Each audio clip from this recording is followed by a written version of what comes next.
इसकी इधर से नई धर्मपत्नी बड़ी नाराज है, रो रही है, दुखी है। क्या कारण है, क्या हुआ? कुछ बता भी नहीं रही मेरे को। तबीयत भी खराब है शायद। पेट में दर्द है। क्या हुआ बोलो तो तभी समझ में आया। मैं आपको पहले ही बोली थी ना गणेश जी। हाँ कम से कम जो भी काम कर रहे हो वो सही से कीजिए। मैंने तो सही से किया। क्या सब तो निकल गया हाथ से। कैसे निकल गया? हाथ से हम नहीं निकलने देंगे। क्या बोल रहे हो आप? ये नहीं समझ आ रहा। आइए बताइए। दोस्तों, मेरा जो गुस्सा का रीज़न है वो मैं आप लोग को दिखाती हूँ। एक्चुअली बात ये है, ये जो हमारी दीवार जो है ये जो है हमारा हाथ से निकल गया। हाथ से निकल गया जब मैं यहाँ पे जब पहली बार ये गणेश जी यहाँ पर ज़मीन खरीदने के लिए आए थे, तो मैं इनको पहले ही बोली थी कि मुझे ऐसा ज़मीन खरीद दीजिए जहाँ पर मैं खेती कर पाऊँ। खेती मतलब थोड़ा थोड़ी जो सब्जी होता है, हरा सब्जी लगाना, जो अपना खाने की हर एक चीज़ तो खरीद के नहीं खा सकते हम लोग, इतने सक्षम नहीं हैं कि हर एक चीज़ खरीद के खा सकते हैं। और हर दिन परिस्थिति सबकी, आप किसी न किसी का भी सोच सकते हो, एक जैसा बिल्कुल नहीं चलता।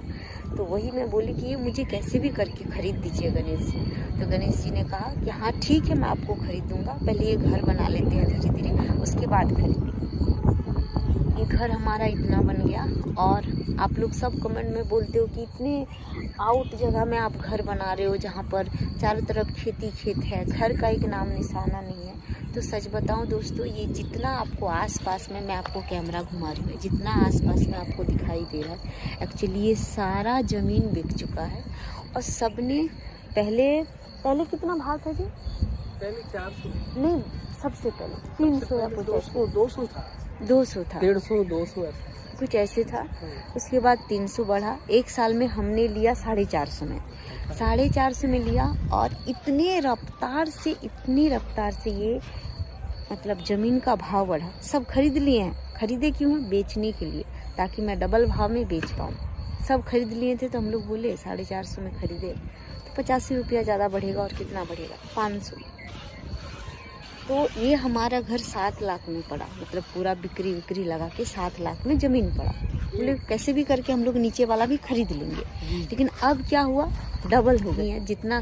तो दोस्तों, सावित्री दीदी का कहना था कि मैंने अपने घर, मतलब जहाँ पे हम लोगों ने ज़मीन लिया उसके बगल में एक ज़मीन खाली था, वो मैं गणेश जी को बोल रही थी लेने के लिए, लेकिन वो नहीं ले पाया। वो ज़मीन भी हाथ से निकल गया, क्योंकि मेरे घर के जस्ट बगल में ही ये ज़मीन है जो आप देख सकते हैं। और यहाँ पे हम लोगों ने सोचा था, सब कुछ खरीद के खाना पॉसिबल नहीं है, इसलिए हम लोगों ने सोचा था साग सब्जी उगा करके ताज़ी हरी सब्जियाँ खाएँगे, क्योंकि हम लोग इतने सक्षम नहीं हैं कि हर एक चीज़ खरीद के खाना पड़े। इसीलिए हम लोगों ने सोचा था लेने के लिए, लेकिन पैसों की तंगी के वजह से ये ज़मीन भी हमारे हाथ से निकल गई। बहुत अफसोस का सामना करना पड़ रहा है।